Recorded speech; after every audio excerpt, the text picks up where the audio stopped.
Quer ver, ó? E agora? E agora? Já é briga, já é briga.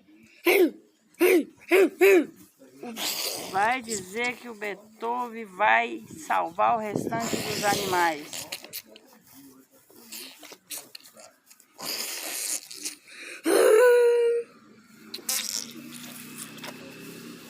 Olha, o Beethoven tá vivo ainda. Ó, ele tá perdendo quase o fôlego. O Beethoven? 3 contra 1. Aí sim, hein? Ó, quer ver o Beethoven e o Ivandro? Vai chamar alguém. Mais 2. Mas quem que ele vai chamar? O cavalo vai dar um coice nos animais. Os 2 cavalos brancos. Aí pronto. Agora...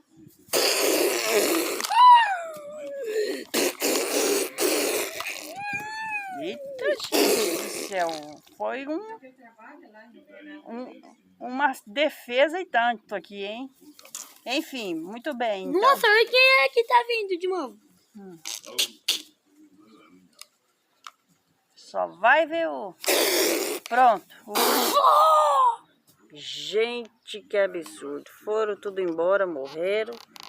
E então agora o Beethoven foi o que salvou o restante dos animaizinhos aí da... E pessoal, hoje de outro, mas hoje vai dar,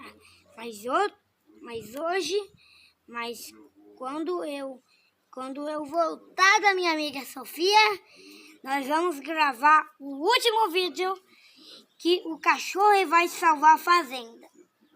Muito bem, então dá tchau pro pessoal. Tchau, esse pessoal. episódio acabou tudo bem, né, pessoal? O Lourenço vai salvar aí. O Beethoven foi o famoso aí que salvou o restante dos animais aí do estábulo. Tchau, como é que fala? Tchau, pessoal. Se inscreve no canal, aperta na notificação e daí tchau.